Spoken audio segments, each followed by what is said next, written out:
IELTS Bite.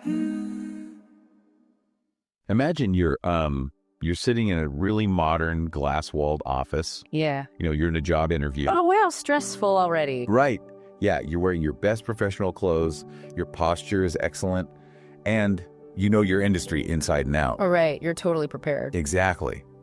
But then the manager sitting across from you smiles, slides a financial report across the table, and asks you to read the total projected revenue for the next quarter.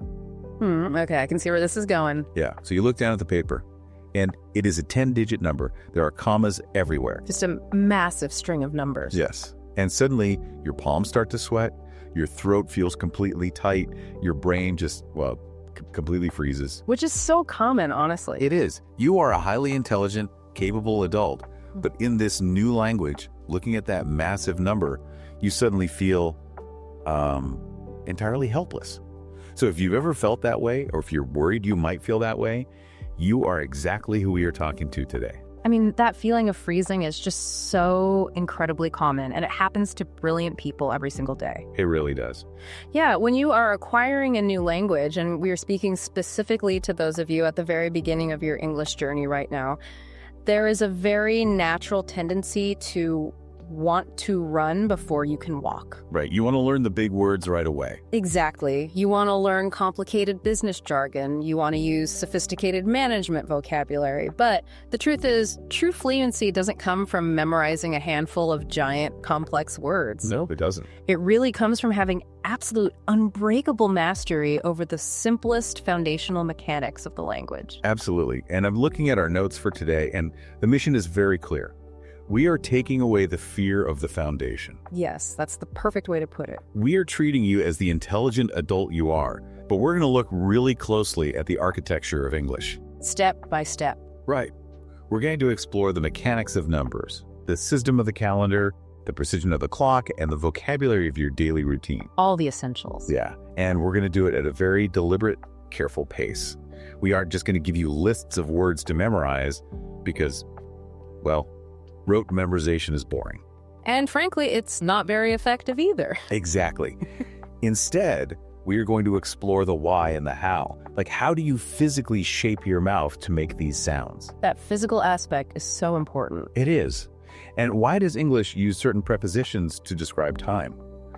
When you understand the underlying logic of the language, it stops being a confusing puzzle and starts becoming a tool you can actually use. It really is about changing your relationship with the language entirely.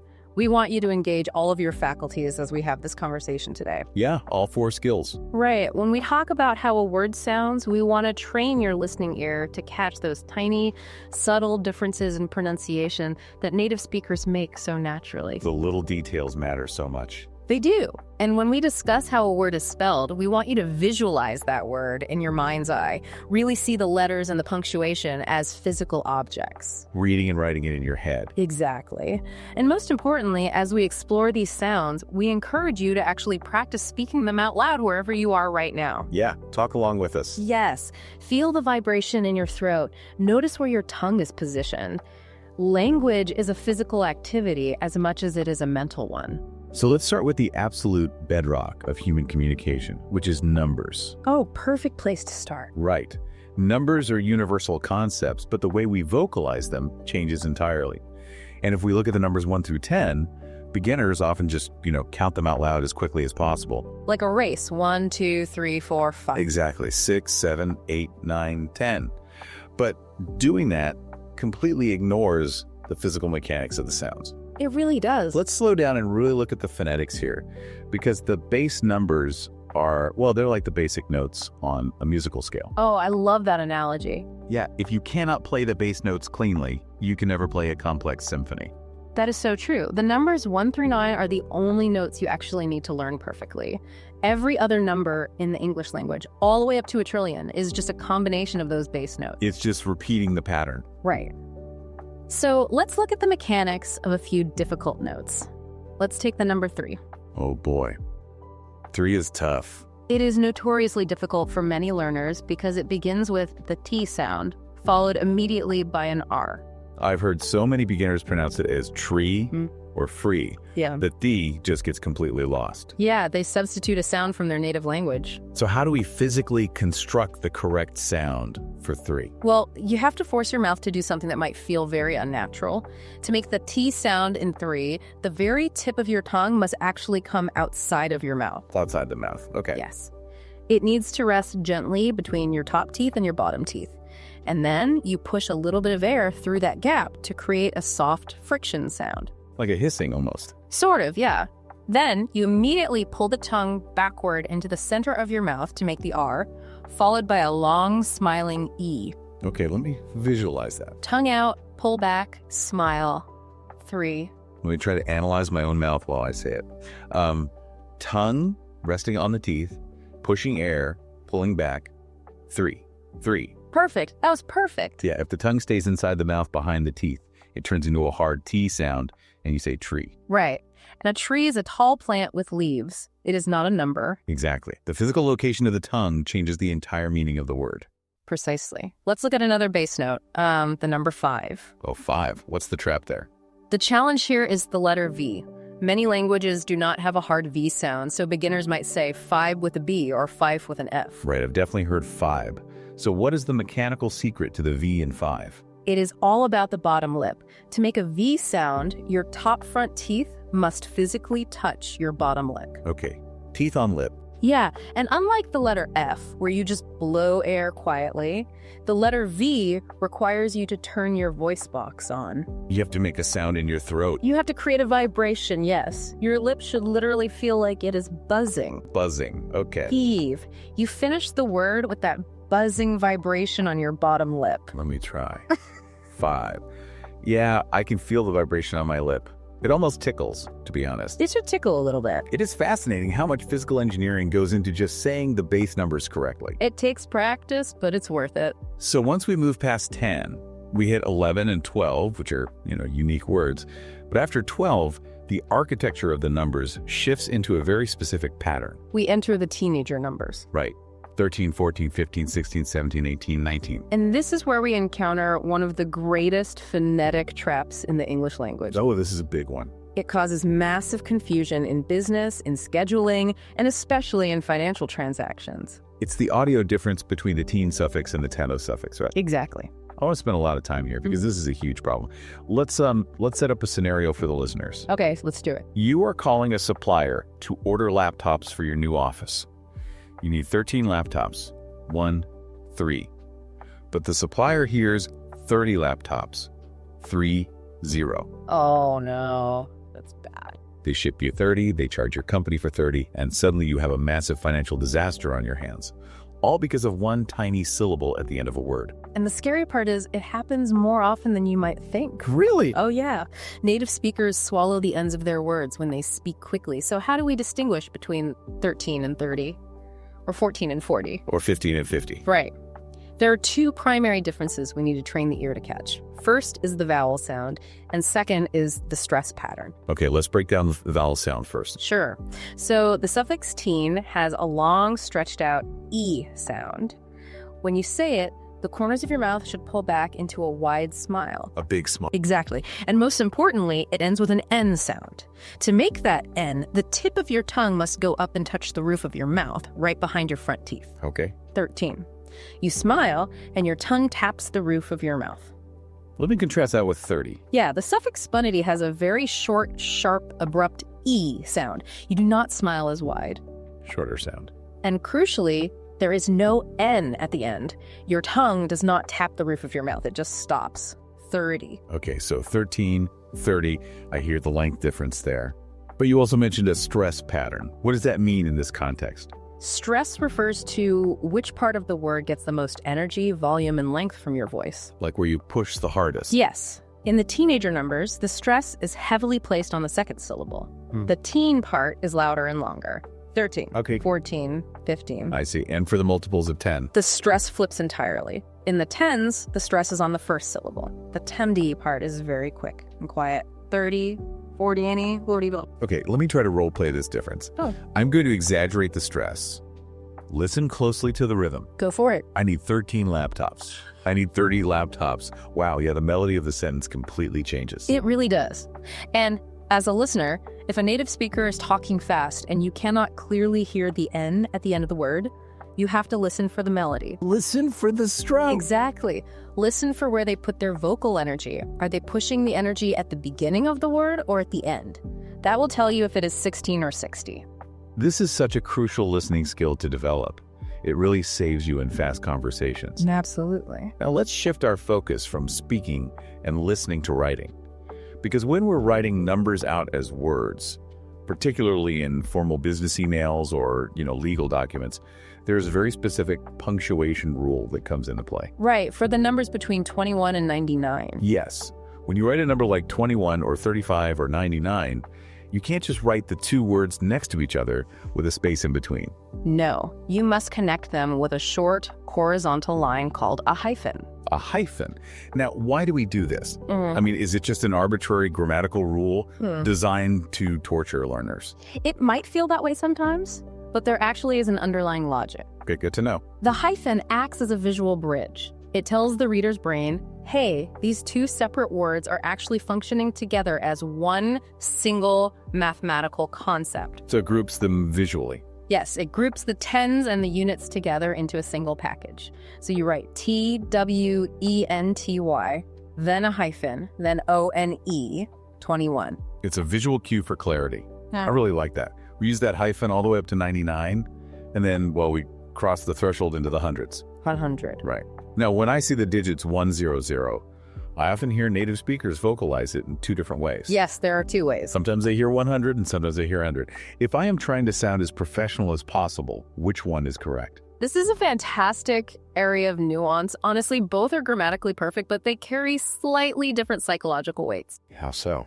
Well, using 100 is the most common, natural, conversational way to speak in modern English. So 100 shows comfort with the language. It sounds less rigid. Exactly. When would I intentionally choose to say 100? You choose 100 when you need absolute clinical precision or when you are contrasting it with another specific number. For emphasis. Right. For example, in our earlier scenario with the laptops, if the supplier sent you 200, you would say, no, I did not order 200, I ordered 100. Ah, I see. You use the word one to place heavy emphasis on the exact quantity. Precisely. But for general conversation, 100 is your best friend. That makes perfect sense. Now, let us return to that terrifying scenario we set up at the very beginning of the show. The interview. Yes, the interview. The glass office, the 10-digit number on the financial report. The number is 5,849,012,682. A monster of a number. How do we approach this without our brains freezing? The secret is realizing that native English speakers do not look at that entire string of numbers at once. We don't. No. The human brain cannot easily process 10 random digits simultaneously. It's too much data. So what do we do? The English numerical system is designed with built-in visual resting points. And these are the commas. We chunk the massive problem into tiny, manageable pieces. Okay, let's explore the mechanics of this chunking. When a number is written out, we group the digits into blocks of 3, starting from the far right side. Right to left, And exactly. we place a comma between each block. Exactly. And every time you see a comma, that comma has a specific, unchangeable name. It is like a label on a box. Okay, let's identify the labels. Working from right to left, the first comma you hit is the 1,000 comma. Right. The second comma is the million comma. Yes. And the third comma is the billion comma. Now here is the beautifully simple, optimized process for reading the number. Even though we put the commas in from right to left, we read the number from left to right. Just like reading a book? Just like reading a book. You simply read the block of 1, 2, or 3 digits exactly as if they were standing completely alone. Just a tiny block. Then, when you hit a comma, you say the comma's name out loud. Then you move to the next block of digits. I want to practice this methodically. Let's take that terrifying 10-digit number again. 5,849,012,682. Okay. Block out everything else. Cover the rest of the number with your hand if you have to. Covering it up. Look only at the first section on the far left. What is the number before the first comma? It is just the number 5. Perfect. You read that as 5. Now you hit the comma. Which comma is it? It is the third comma from the right. And the third comma's name is billion. So you say the number and you say the comma's name. 5 billion. Excellent. Now drop your hand and look at the next block of 3 digits. It is 849. Okay. Ignore everything else. How do you read 849? 849. And I notice I am using the hyphen rule in my head for the 49. Very good catch. Now you hit the next comma. It is the second comma from the right. Its name is million. Add it to the block you just read. 849 million. Now the next block of 3, it is 012. Well, the 0 at the front doesn't change the value, so it is just 12. Right. Then I hit the next comma. The first comma's name is 1,000, so 12,000. And finally, the last block of 3 numbers, 682. 682. There are no more commas, so I just stop. Now, string the whole sequence together smoothly, the blocks and the labels. 5,849,000,000, 12,682. Wow. See? Not so scary. When we break it down like that, the fear completely vanishes. Yeah. I'm not reading a massive 10-digit entity. I'm just reading 4 very small numbers, and I'm inserting a vocabulary word, billion, million, thousand in between them. Exactly. It is a formula, and once you trust the formula, you can read any number of any size instantly. It's just a pattern. You are just playing the bass notes and relying on the structure of the commas to do the heavy lifting for you. That is incredibly helpful. Now that we have the architecture of numbers down, we must apply them to a real-world business context. Because numbers usually don't exist in a vacuum, right? They interact with each other. Right. They represent real things. Which brings us to the vocabulary of basic mathematics. If you are in a technical, financial, or management role, you have to be able to verbally articulate mathematical operations. Yes, looking at a spreadsheet is one thing. Discussing that spreadsheet in an English meeting is entirely different. You need to know the words. You need to know the specific verbs and nouns associated with the 4 basic pillars of math: addition, subtraction, multiplication, and division. Let's start with addition. The visual symbol is the plus sign. This is the concept of bringing quantities together to create a larger quantity. Exactly. If I'm presenting a quarterly report, what are the natural professional words I use for this? The most common verb is to add. Like if we add the European sales to the Asian sales. Simple enough. And the result of adding things together is usually called the total or the sum. You might hear a manager ask, "What is the total revenue for the year?" Or, "Can you calculate the sum of our marketing expenses?" I hear altogether used a lot too. Yes. Another great transitional phrase is altogether. We hired 5 people in May and 3 in June, so we hired 8 people altogether. Altogether has a really nice conclusive ring to it. So next is subtraction. The visual symbol is the minus sign. This is the act of taking away. The verb you will use most often is to subtract, or the phrasal verb to take away. The noun for the result is less commonly used in everyday speech, but you hear the word minus used constantly as a preposition. Let's create a business narrative for subtraction. Okay, let's look at profitability. We have $100,000 in gross revenue, but we must subtract our operating expenses. So 100,000 minus 60,000 in expenses leaves us with $40,000. Perfect. And if we are comparing 2 numbers to show a deficit, we often use the phrase less than or fewer than, right? Yes, absolutely. Like, we had fewer sales this month than last month. Exactly. Now, moving on to multiplication, the visual symbol is the little x, the times sign. This is rapid scaling. The vocabulary here is powerful in business because everyone wants their numbers to multiply. They do. The verb is to multiply. The preposition used to connect the numbers is times, and the formal mathematical result is the product. Give me an example for a meeting. In a meeting, you might say, our goal is to multiply our user base by 3 over the next 2 years. Or if we charge $50 times 1,000 customers, what is the product? Finally, we have division. The symbol is a line with a dot above and below it. This is the concept of cutting a large quantity into equal, smaller pieces. The verb is to divide. The most crucial preposition here, especially in finance or human resources, is per. Per implies division. I see. So if we have a budget of $10,000 and we have 5 departments, we divide the budget equally. Yes. We will divide the $10,000 equally. That means we have a budget of $2,000 per department. $2,000 per department. You will also hear the word average used heavily here, which is a form of division over a data set. What is our average cost per unit? And when we finish any calculation, we need to state the result. We use the equal sign, 2 parallel horizontal lines. The verb is equals. 50 times 2 equals 100. You can also use the phrase is the same as or is equivalent to if you are comparing values rather than doing strict math. Like our current profit margin is equivalent to our margin from 2019. Spot on. Before we leave math, we need to briefly touch on fractions. Business does not always deal in perfect whole numbers. Often we are talking about portions of a whole. The two most vital fractions to know are a half and a third. If you cut a pie straight down the middle into two perfectly equal pieces, you have two halves. A half of our employees are currently working remotely. If you cut that pie into three equal pieces, you have a third. Our revenue dropped by a third this quarter. Notice how the word third uses that same th sound we practice with the number 3. Oh, good connection. Tongue out, push air, pull back, third. Learning these mathematical verbs and nouns is incredibly empowering. It allows you to actually explain your data rather than just pointing at a chart on a screen and hoping your colleagues understand. We have spent a lot of time exploring the architecture of numbers. But numbers are not just for counting money or reading data.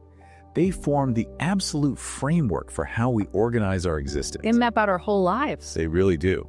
They are how we track the passage of our lives. So let us take these numbers and apply them to the calendar. Let's look at the days, the months, the years, and the seasons. The calendar is the ultimate tool for professional organization. Let's start with the smallest unit of the calendar, which is the days of the week. There are 7. Monday, Tuesday, Wednesday, Thursday, Friday, Saturday, and Sunday. Now, from a writing perspective, there is a strict, non-negotiable rule in English. The days of the week must always, without exception, begin with a capital letter. A big uppercase letter. An uppercase M for Monday, an uppercase F for Friday. Many beginners ask why this is. Why do we capitalize Tuesday, but we do not capitalize the word apple or desk? The reason is actually historical and linguistic. In English, we capitalize proper nouns. Proper nouns are the specific names of people, places, or entities. The days of the week are not just generic words, they are ancient names. Ancient names. Yes, they are heavily derived from the names of Norse and Roman gods. That is deeply fascinating. So they are literally the names of ancient deities. Yes. Monday is the moon's day, Tuesday is Pew's day, an old god of war, Wednesday is Woden's day, Thursday is Thor's day, Friday is Frigg's day, Saturday is Saturn's day, and Sunday is the sun's day. Wow. Because they are specific names, we grant them the respect of a capital letter, just like you would capitalize your own first name. That historical context actually explains a lot of the spelling nightmares too. I mean, the word Wednesday is famously difficult to spell because it has a D and an E in the middle that we completely ignore when we speak. W-E-D-N-E-S-D-A-Y. Exactly. Beginners are always confused by the D. Why is it there? Well, it is a linguistic fossil left over from Woden's day. Over hundreds of years, human speech became lazier and faster, and we stopped pronouncing the D. We just say Wednesday. Right. But the written spelling kept the ancient ghost of the letter. Wednesday. That is a great tip. Ignore the spelling when you speak it.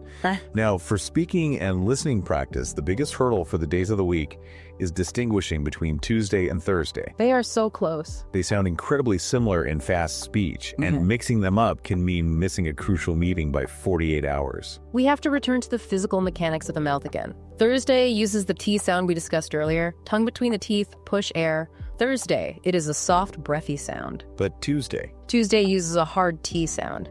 Your tongue must stay firmly inside your mouth, resting tightly against the ridge right behind your top front teeth. You build up a tiny bit of pressure and release it sharply. Tuesday. Let me feel the difference. Tongue inside, sharp release. Tuesday. Tongue outside, soft air. Thursday. I can physically feel the difference in my jaw. That physical awareness is key. If you are listening, try alternating between the two right now.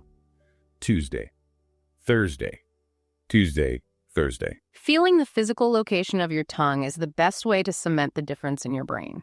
Now, structurally, society divides these 7 days into 2 distinct psychological blocks. The first block is the work week, Monday through Friday. These are the days dedicated to productivity, school, and labor. And the second block is the weekend, Saturday and Sunday, the days of rest.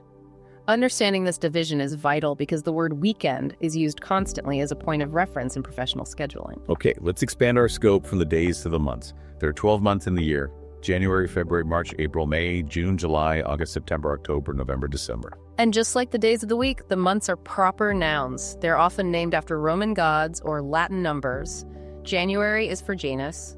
March is for Mars. They get capitalized too. Therefore, they must always begin with a capital letter in writing. I want to pause on the pronunciation of one specific month, though, February. Just like Wednesday, the spelling and the pronunciation seem to be fighting each other. Oh, February is a phonetic challenge for sure. It is spelled February. Technically, there is an R after the B. But no one says it. Right. In modern conversational English, almost no one pronounces that first R. It is just too much physical work for the mouth to jump from a B to an R to a Y sound. So the vast majority of native speakers simply drop the first R entirely and say February. February.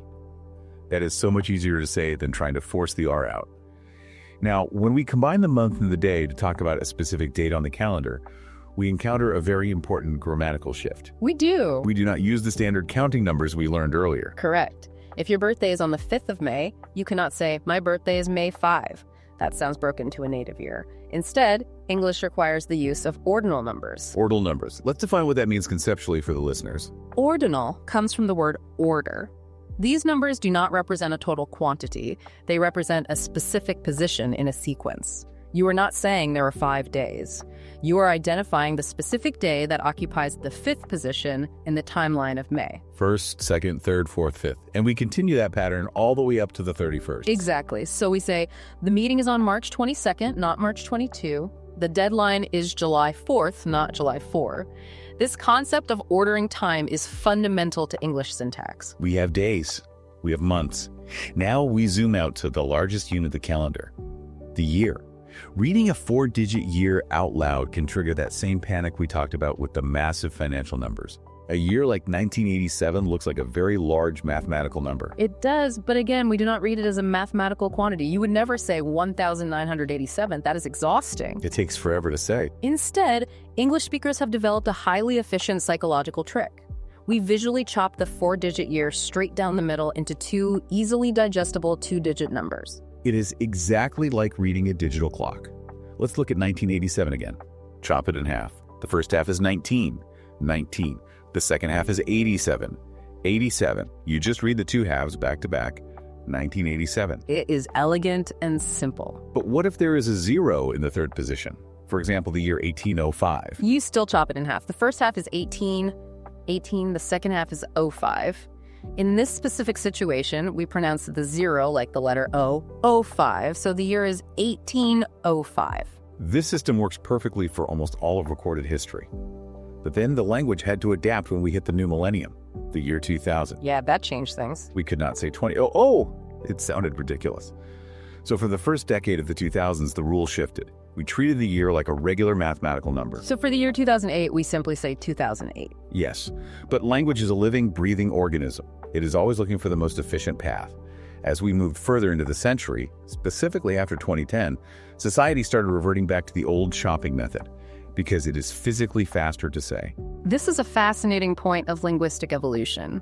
If we look at a recent year, say 2024, I hear news anchors say 2024.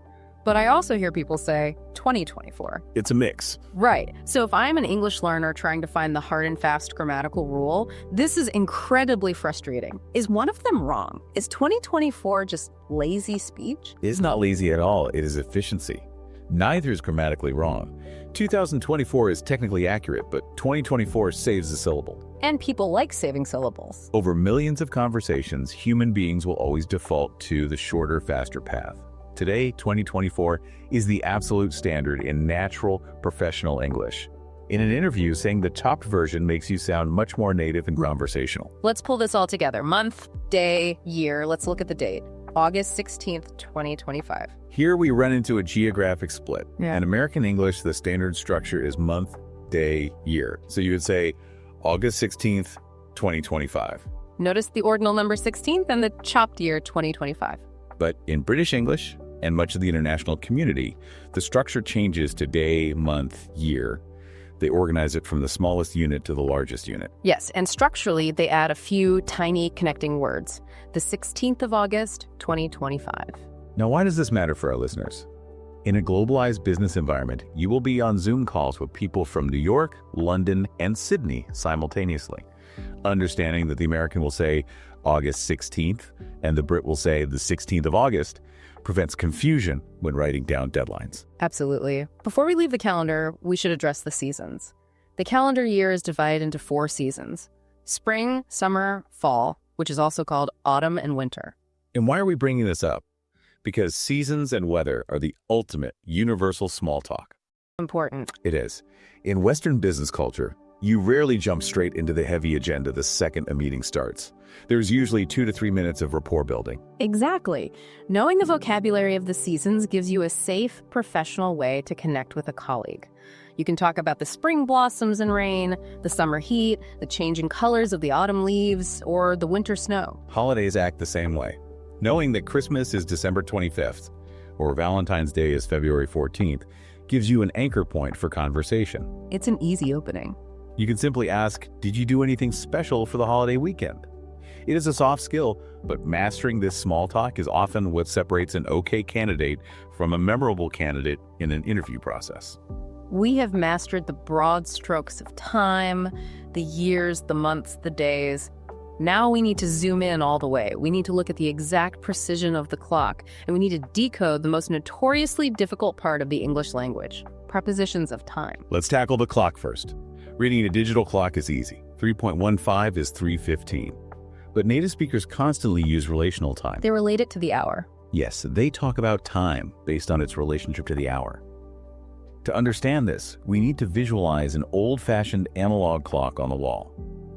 A circle with a minute hand and an hour hand. Okay, imagine that circle. Now, draw a vertical line straight down the middle of the clock, cutting it into a right half and a left half. The right side of the clock, the minutes from 1 to 29, is what we call the past side. When the long minute hand is anywhere on the right side of the clock, we describe the time by looking backward. We say how many minutes have passed since the top of the hour. If the hour is 3.00 and 10 minutes have gone by, we say it is 10 past 3. There are special words for the 15-minute mark and the 30-minute mark, right? Yes, there are. 15 minutes is exactly 1/4 of the 60-minute circle. So at 3.4 hand, we say it is 1/4 past 3. At 3:30, the hand is exactly halfway around the circle. So we say it is 1/2 past 3. Now, here is where the mental shift happens. The moment the minute hand crosses the bottom of the clock and enters the left side, the minutes from 31 to 59 day, we stop looking backward at the hour we just left. We start looking forward to the next hour. So the left side of the clock is the to side. Yes. We do a quick mental calculation. We ask ourselves, how many minutes are left to get to the next hour? Let's trace this. The time is 3.45. We are on the left side of the clock. The next hour is 4.0. How many minutes are left until 4.0? 15 minutes. 15 minutes is 1/4. So we say it is 1/4 to 4. If the time is 3.50, the next hour is 4.0. There are 10 minutes left. We say it is 10 to 4. This requires a bit of mental gymnastics for beginners because you have to say the word 4. Even though your digital clock clearly says 3, you are anticipating the future. Exactly. And when the minute hand finally reaches the top of the clock, the exact hour, we use the word o'clock. 40 is 4 o'clock. Where does that bizarre word o'clock come from? It is actually a very old contraction of the phrase of the clock. Hundreds of years ago, people used sundials to tell time by the sun. When mechanical clocks were invented, people had to clarify which time they were using. They would say, it is 4 of the clock. Over centuries, that lazily morphed into 4 o'clock. That is wonderful, 4 of the clock. And if a manager says, the meeting is at 4 o'clock sharp, what does the word sharp add? Sharp means precision. It is a warning. It means the meeting starts at exactly 4.000 seconds, not 4.801. Do not be late. We also have specific names for 12:0. The middle of the day, 12:00 p.m. is noon. The middle of the night, 12:00 a.m. is midnight. And this brings up a.m. and p.m. The Western world divides the 24-hour day into 2 12-hour blocks. a.m. runs from midnight until noon. p.m. runs from noon until midnight. Now that we have the vocabulary of the calendar and the clock, we must learn the architectural glue that connects these times to the rest of our sentences. We must learn the prepositions of time: in, on, and at. These 3 tiny words cause more frustration and grief for English learners than almost anything else. Because they're so small, native speakers swallow them when they talk. You barely hear them. But if you use the wrong one, your sentence immediately sounds foreign and awkward. Memorizing lists of prepositions is a nightmare. Instead, we need a conceptual framework. I want you to visualize a giant archery target painted on a wall. It has 3 rings, a massive outer ring, a medium-sized middle ring, and a tiny, precise bullseye right in the center. Let's assign our prepositions to this target. The word in is the massive outer ring. We use in to describe time periods that are wide, long, and have boundaries that contain things. You can physically exist inside a month. So we say in January. You can exist inside a year. In 2025, you exist inside a season, in winter. In is for expanses of time, so we also use it for large blocks of the day, in the morning, in the afternoon, in the evening. These are wide, multi-hour blocks of time that contain multiple events. Correct. Now we move one step inward to the middle ring of our target. The word on. On is more specific than in. We use on almost exclusively for days and dates. Think of a calendar as a flat surface. You place your finger on a specific square. So, on Monday, on the 14th of August, on my birthday, on New Year's Day. If the chunk of time is exactly one day long, we use on. Finally, we reach the exact center of the target, the tiny bullseye. The word at. At represents a microscopic exact point in time. It is a pinpoint. We use at for specific clock times. At 6:30 a.m., at 4 o'clock, at noon. We also use at for exact milestones in the day, like meal times, at lunchtime, or at dinner time, because we treat those conceptually as exact points in our schedule. Okay, this target analogy is brilliant. In is wide, on is a day, at is a pinpoint. But I have to push back here. I'm looking at the rules and I see a massive contradiction. Oh, I know what you're going to say. You just said that large blocks of the day belong in the wide in ring. In the morning, in the afternoon, in the evening. But every English teacher on earth will tell you that we say at night. Why? That completely breaks the target analogy. Why isn't it in the night? I completely validate your frustration. English is notorious for establishing a beautiful logical rule and then immediately breaking it. But there is actually a deep historical conceptual reason for this exception. I need to know why, because otherwise my brain rejects it. Think about how human beings experienced time hundreds of years ago before electric lights. The daytime, the morning, the afternoon, the evening was filled with light. You could see the sun moving across the sky, you could measure the passage of hours, you could accomplish multiple tasks. Therefore, the daytime felt like a wide expanse of time that you lived inside. You could measure your progress in the morning. Exactly. But when the sun went down, the world went completely dark. Activity stopped. Without clocks or lights, night did not feel like an expanse of time you could measure. It just felt like a single dark state of being. You arrived at the end of the day, and you were simply at night until the sun rose again. Wow. So historically, night was perceived conceptually as a single pinpoint of darkness, rather than an expanse of measurable time. That is why it takes the bullseye preposition at. Exactly. That is a profound linguistic insight. Understanding the history makes the exception feel logical rather than arbitrary. Language is just a reflection of human history. So while you can remember the target analogy for 99% of your time markers, you just have to respect the historical exception. In the morning, in the afternoon, in the evening, but always at night. Let's practice stringing these together because the ultimate goal is connected speech. Listen to how these prepositions organize the timeline of a sentence. On weekdays, I am in the office. At 10 o'clock, I have a meeting. In the afternoon, I review reports. At night, I sleep.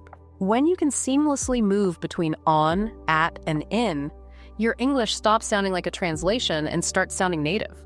This brings us to the culmination of everything we have discussed today. We have the numbers, the clock, the calendar, and the prepositions. Now, we are going to use all of these tools to articulate your daily routine. The most important application. Describing your day is not just a language exercise. It is the most common icebreaker in professional networking and job interviews. Walk me through a typical day for you. It sounds like an innocent question, but an interviewer is actually testing several things. They are testing your ability to organize information chronologically, they are testing your mastery of basic verbs, and they are testing your flow. To master this, I like to use an analogy. Think of your daily routine as the script of a play in a theater. You are the main actor on the stage. The verbs we are about to learn are your physical actions, and the time markers, the clock times and prepositions, are the stage directions that tell the audience when the scene changes. Let's build our vocabulary script, moving chronologically from dawn to dusk. We start with the morning routine. The very first event is wake up. This is a specific biological action. It is the exact moment your eyes open and you become conscious. But that is different from the next verb, get up. Yes, getting up is the physical action of pushing the blankets off and throwing your legs out of the bed. You can wake up at 6:00 but not get up until 6:30. Once you are up, you move to hygiene. You might take a shower In American English, we use the verb take with a shower or a bath. You don't do a shower, you take a shower. Then you brush your teeth. You might shave your face or put on makeup or brush your hair. Next, you transition to getting ready for the public. You get dressed, which means putting your clothes on. You go to the kitchen and eat breakfast. Maybe you make coffee. If you have pets, you might walk the dog or feed the cat. That completes the morning scene. The stage changes to the daytime routine. The primary action here is travel. You go to work or you go to school. Notice the preposition to indicating movement toward a destination. Once you are there, you work or you study. Right in the middle of the day, you pause to eat lunch. And finally, the third act of our play, the evening routine. The travel reverses. You get home from work, or you might say, leave the office. Once home, you transition to domestic life. You make dinner or cook dinner. After eating, you wash the dishes or do the dishes. For relaxation, you might watch TV, read a book, or browse the internet. If you're a student, you might do homework or study for an hour. Notice the preposition for used to indicate a duration of time, for an hour. Finally, the day ends, you get undressed, taking your clothes off, and you go to bed or go to sleep. We have our verbs, we have our time markers. Now we have to perform the script, but here's the danger zone for beginners preparing for an interview. When they anticipate the question, walk me through your day, they write out a massive, highly rigid paragraph on a piece of paper, and they memorize it word for exact word. I have seen this happen. It is a disaster. It is a disaster for two reasons. First, you sound like a robot. The cadence of memorized text is very different from natural speech. It lacks human rhythm. Second, if the interviewer interrupts you with a question, or if you forget one single word of your script, your brain derails, the entire paragraph collapses, and you freeze just like looking at that 10-digit number. So what is the optimized, resilient way to prepare this answer? You memorize chunks, not scripts. A chunk is a verb tied to a time marker. Wake up at 7, eat breakfast in the kitchen, go to work at 8. If you memorize these discrete, independent chunks, you can arrange them naturally in the moment. You can string them together like pearls on a necklace. Let's do a role play to demonstrate how natural this can sound. I will play the manager in the interview. I am going to ask you the question, and I want you to string those chunks together using the simple present tense. The simple present tense is what English uses to describe habits, things that happen repeatedly every day. I am ready. It is great to meet you. To start us off, why don't you walk me through a typical day for you? Certainly. My day starts early. First, I wake up at 7 a.m. I take a quick shower and get dressed. Then I eat breakfast in the kitchen. At 8 a.m. sharp, I go to work. I'm in the office and I work until 12 noon. At lunchtime, I usually eat a sandwich with my colleagues. In the afternoon, I finish my reports and reply to emails. I get home from work around 5:30 p.m. In the evening, I cook dinner and watch a little TV to relax. Finally, I go to bed at 10:30 p.m. Let's analyze that performance. It was brilliant. You didn't use any overly complex vocabulary. You didn't try to impress me with giant corporate buzzwords, but the structure was utterly flawless. You transitioned from at 8 a.m. to in the afternoon to in the evening. You used the simple present tense perfectly. It sounded calm, confident, and highly competent. And because it was built on chunks, if you had interrupted me to ask, oh, what do you usually eat for breakfast? I could have easily answered you and then picked up the next chunk without losing my place. This vocabulary is also a fantastic tool for building relationships. You don't just have to talk about yourself. You can turn these routine verbs into questions for your colleagues. If you are getting coffee in the break room, you can ask a coworker, do you eat breakfast before you leave the house, or do you wait until you get to the office? Or do you prefer to shower in the morning or at night? Those are wonderful, low-pressure questions. They use the daily routine vocabulary to build a bridge between you and another person. And ultimately, human connection is the entire purpose of acquiring a new language. We have covered an immense amount of architectural ground in our conversation today. We started with the sheer mechanics of numbers. We looked at how the mouth shapes the TF and the V. We decoded the trap of 13 versus 30 by listening for the stress. We learned how to shatter terrifyingly large numbers into small pieces using the comma labels. We moved from abstract numbers to applied business math, adding, subtracting, multiplying, and dividing. We then mapped the calendar, exploring the ancient gods hidden in the days of the week, the rule of ordinal numbers for dates, and the evolutionary shift in how we pronounce the years. We stare at the face of the clock, learning how to look backward with past and forward with to. We built our preposition target, the wide in, the specific on, and the pinpoint at, And we uncovered the historical reason why the darkness of night breaks the rules. And finally, we brought all of those tools together to script the actions of our daily lives, giving you a framework to confidently answer the most common interview question in the world. That is a massive acquisition of knowledge. If you are listening to this, you should feel incredibly proud. You now possess the foundational blueprints, but blueprints are useless if you do not build the house. The challenge now is moving these concepts from your short-term memory into your permanent linguistic reflexes. And the best way to do that is not to sit at a desk with a textbook. The best way is to live it. Tomorrow, as you move through your actual physical day, I want you to narrate your life in English inside your head. When you wake up, look at the clock and think, I'm getting up at 6:30 a.m. When you pour your coffee, think, I'm drinking coffee in the morning. When you look at your calendar, silently say the date out loud using the ordinal number. Tie the English vocabulary directly to your physical actions and your real-world environment. When you link a word to a physical feeling or a visual space, your brain anchors it permanently. As we conclude our deep dive today, I want to leave you with a philosophical thought regarding everything we have discussed. When you are a beginner in a new language, the world can feel overwhelming. You feel like you lack agency. Events happen around you, but you do not have the words to describe them. Time feels like a river that is rushing past you, and you are just being swept along. But when you learn the mechanics of numbers, when you can precisely name the hour of the day, the date on the calendar, and the exact sequence of your actions, well, something magical happens to your psychology. You stop being a passenger in the language, and you become the architect of your own reality. You gain control. When you can articulate your time, time actually feels like it slows down. You are no longer intimidated by the spreadsheet of the schedule. You can define your day, and therefore you can own your day. Keep practicing your base notes, keep building your chunks, and watch how quickly this new language becomes your greatest professional asset.